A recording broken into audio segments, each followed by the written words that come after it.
That's a bad loss from the Timberwolves. They moved to 10-9. They lose to the now 6-14 Charlotte Hornets, who are missing so many pieces. In this game, they don't have LaMelo Ball, Gordon Hayward, Miles Bridges, who I don't know when he's, if ever, going to play in the NBA again, as well as some other role players, and they are missing so much production. They're probably in the Wembanyama sweepstakes in the grand scheme of things. And the Wolves are missing a couple bench players that are significant, like J-Mac and Taurean Prince, and I was pleased to see them really fight to try to get that game back in like the last 5 minutes, but 5 minutes of effort doesn't really make up for 48 minutes of just sloppy, unattentive play. One thing that would probably be better for the Wolves in the long run is if Cat doesn't force as many passes to Gobert in the interior. I mean, Cat's touch around the rim, even just like inside the free throw line, he can knock down floaters, hooks from there so easy. A lot of the times he's trying to force it into Gobert because he sees attention on him. And unless Gobert's getting a wide open dunk around the rim, I don't think he's going to make it ever. I mean, the dude shoots layups like it's a chest pass, so unless he's getting a dunk on your pass, which love those, you probably don't want to make those passes, because Cat's touch is amazing. Not tonight, though, at least from outside the arc. 1 of 11 on threes, which I'll touch on a little bit later. Real rough shooting night out of him. Wolves have 6 turnovers in the first quarter, but they end it with a 5-point lead. Their lead will get up to 13 in the second quarter, and then dwindles down a little bit as the Hornets really start to score super well at the rim. To start the game, they were shooting a lot of jumpers, and I'm like, are they just going to do this all night? Then they got to the rim, and things got really problematic. Perimeter defense was not impressive, and the protection of the rim was just as abysmal. If you watch these games, do you think Gobert looks like an elite defender this year? I don't know if it's just me. I've watched almost every full game this year. It's rare that I'm thinking, wow, this guy's incredible on defense. I had those moments a lot with Jared Vanderbilt last year. I have those moments basically nightly with Jaden McDaniels.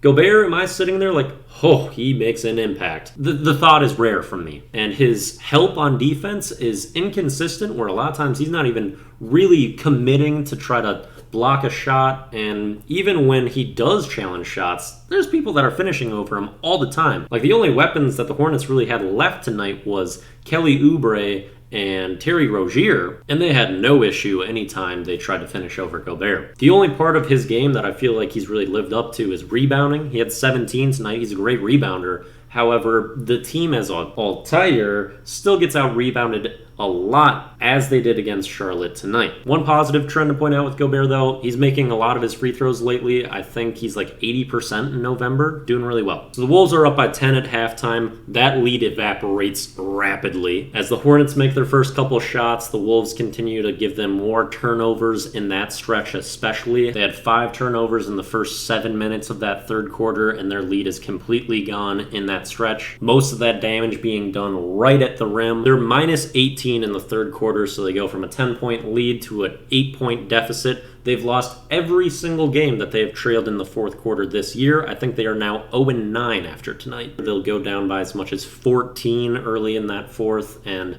they eventually kind of crawl back, but don't get a real burst until the last 5 or 6 minutes of the game. McDaniels was in foul trouble again tonight. He has an off night scoring as well. He picked up his 4th foul like right at the start of the second half on something with little to no contact. I don't know what this vendetta they have against like the most soft-spoken player in the league is, but he just can't catch a break with any whistles without really being someone that argues much and just grinds out every night. But in that fourth, he starts to make some huge defensive plays because no one else was really getting stops. Then there was a sequence where the Wolves are down 6. Ant gets beat on a back door. D'Lo's the only person at the rim to protect it, and he swats. I think it was Terry Rozier, gets a big block. They get the O board, but Cat gets the block on the next person to shoot, and that's where the Wolves start to get some momentum. McDaniels continues to make big defensive plays. Gobert makes a couple free throws, and then D'Lo hits a clutch 3. We're back to seeing some timely D'Lo buckets, which I love. And his effort on the defensive end in those last couple minutes was fantastic. You see stretches with D'Lo where you're like,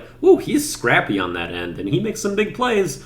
But it's just the effort isn't always there. And you can echo basically those same sentiments with Anthony Edwards. With 3:33 left in the game, the Wolves get it down to 1 point off of that D'Lo 3 that I was just mentioning. And then we go into a stretch I don't love. With just over 3 minutes left, Finch takes a timeout, which is a very regular thing because you lose that timeout if it goes past that point. What we run for our play in that ATO is just a 3 to get Cat an open look at the top of the key. He is 1 of 9 at that point, and yeah, he ends up clanking that 3. I'm not certain why that was our go-to in that scenario. And following that, we would see another kind of forced Cat 3 that would clank out as well, and we would also see him pick up 2 more fouls in the last 2 minutes of the game. Not great execution at the end of the game. At least the effort was there for the most part. After everything kind of fitting into place last game, you can't say the same about this one. Felt like another one where the Wolves just like walked onto the court and were like, let's just see what happens. Very much going through the motions. Tough loss.